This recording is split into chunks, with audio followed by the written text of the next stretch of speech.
Hai, balik lagi di Reportika bareng gue Trias Ambari. Gara-gara isu vonis Tom Lembong ini dan berbagai kebijakan, nama Pak Prabowo di-mentions banyak akun, hampir setiap detik.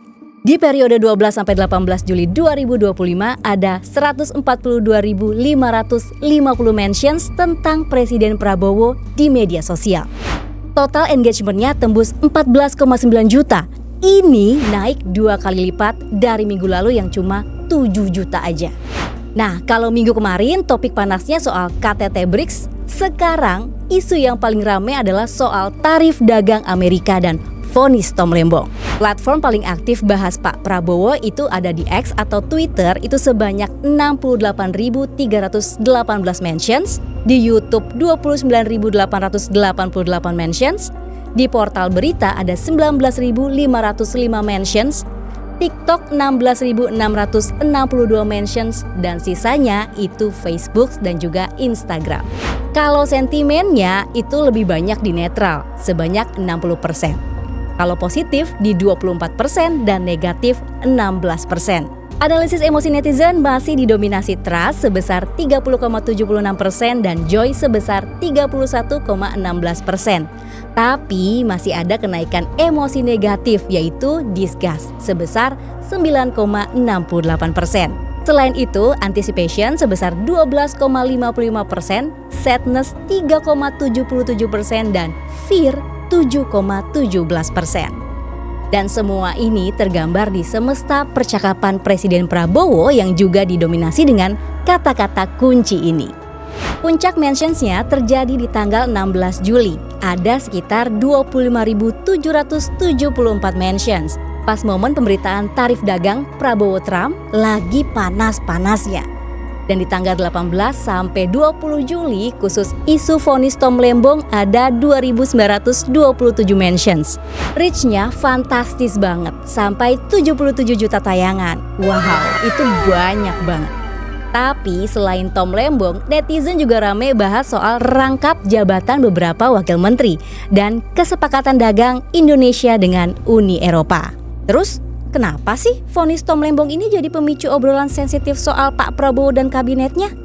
Ini soal hukum murni atau ada narasi yang sengaja disebar buat menekan pemerintahan ya? Dan apa nih korelasinya sama citra Presiden Prabowo? Nah, kalau dari data pada 18 sampai 20 Juli, isu Tom Lembong itu naik. Ada sebanyak 2.927 mentions dan reach 77 juta di media sosial. Dan sentimennya didominasi negatif dengan 861 postingan dan kontra narasi positif cuma 133. Dari analisis sentimennya, emosi yang muncul didominasi disgust sebanyak 47,8% dan anger di 23,3% yang diarahkan ke pemerintah. Kalau dari data yang Reportika dapat nih, akun-akun anak abah ini jadi motor utama yang nge-push narasi ini dan bikin gelombang kritik terhadap istana. Dibumbui kata-kata, vonis ini balas dendam politik, kritik pemerintah sama dengan dipenjara, dan negara makin otoriter. Dampaknya, citra pemerintah auto kena sorot tajam di mata publik. Ini jelas jadi PR besar nih buat tim komunikasi istana. Tapi apa benar segitu gelapnya pemerintah Indonesia? Faktanya, Majelis Hakim menyatakan Tom Lembong terbukti melanggar hukum tipikor tanpa mens rea atau niat jahat dan divonis 4,5 tahun penjara karena dugaan korupsi impor gula. Tapi netizen nyambungin isu ini sama Pak Prabowo dan narik kesimpulan ini karena politik dan jadinya itu jadi bola liar. Sebenarnya puncak obrolan netizen juga bukan di isu vonis Tom Lembong aja. Pada 16 Juli, Prabowo dianggap berhasil tekan tarif ekspor ke Amerika dari 32% jadi 19%. Ini lebih rendah nih dari negara ASEAN lainnya. Perang narasinya buat yang pro pemerintah itu soal diplomasi Prabowo tegas dan juga konkret. Ada hasil nyata buat ekonomi. Sedangkan yang kontra, Indonesia kasih pembebasan tarif buat produk Amerika masuk ke Indonesia dan dianggap tunduk sama tekanan asing.